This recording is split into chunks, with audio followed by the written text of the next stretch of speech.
The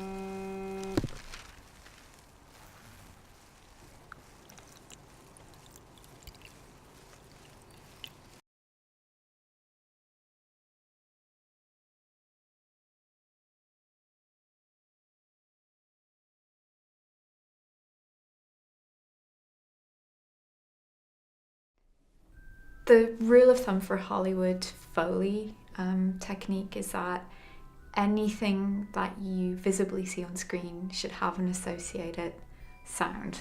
Horror films, for example, create particularly sort of textured, unctuous sounds. They might employ Foley more than social realist kind of kitchen sink British drama. They tend to have lots of objects that they use to generate particular sound effects. Not all of these sound effects are generated from the exact object that you see on screen. So, for example, in horror films, the sound of a head smashing is probably going to be a watermelon, or somebody being stabbed might be lettuce being chopped up. So often the sounds that are created in Foley, or the objects that they're created from, are not the same objects that we see on screen. In this room, the sounds from Mortal Kombat are being created using a jello blob at different densities. These are being used to create the different sounds needed for the blood within the game. Once the sounds are recorded, they can adjust the speed and pitch to gain different levels of sound for different blood types and different keystrokes from the player.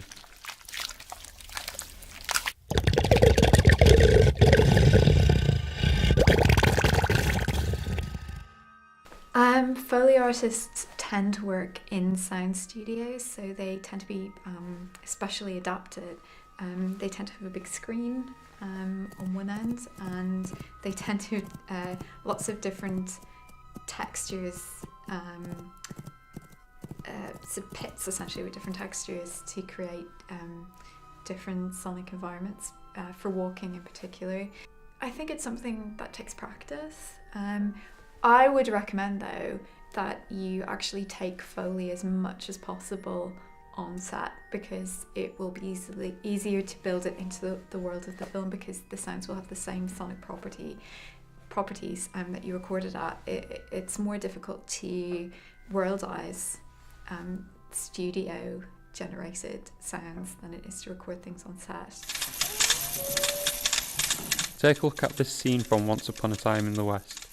It's famous for the use of sound in the opening scene, which we can see here. However, if we remove the sound from this scene, it's just empty. It has no meaning. But if we bring the sound back in, it creates the tension of waiting.